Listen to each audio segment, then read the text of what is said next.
Með tilkomin í spítala sem við vonum að verði og enn og aftur við fjallum betur í næsta þætti. Sérðu þennan leigutíma styttast einhver með tilkomin í spítala og nýra tækja?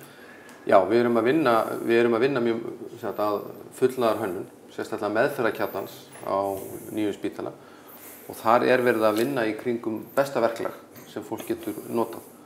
Og þegar við erum komið með húsnæði sem að styður við besta verklag og mestu skilvirkni og dregur sem mest úr sóun, þá náttúrulega náum við betri árangur og við verðum fljótari og hraðari.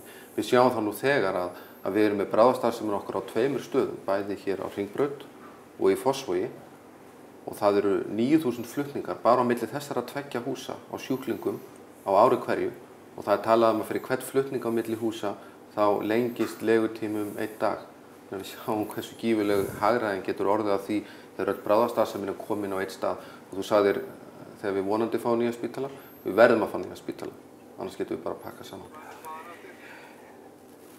Ert þú sem forstjóri spítalans ánægður með árangurinn þessar mundir og samrýmist hann markmiðum?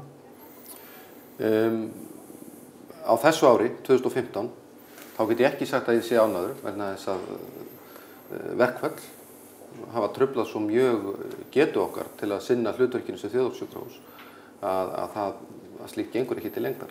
Hins vegar til lengri tíma og almennt, þá ég mjög ánægður vegna þess að hér starfsfólk alla daga að vinna ótrúlega afrek og að veita framúrskarandi þjónustu. Hins vegar það hluti af öryggismenningu sem við viljum hér innleiða í vaxandi mæli að leita alltaf að leiðir til að gera betur og því verkefni lýkur aldrei.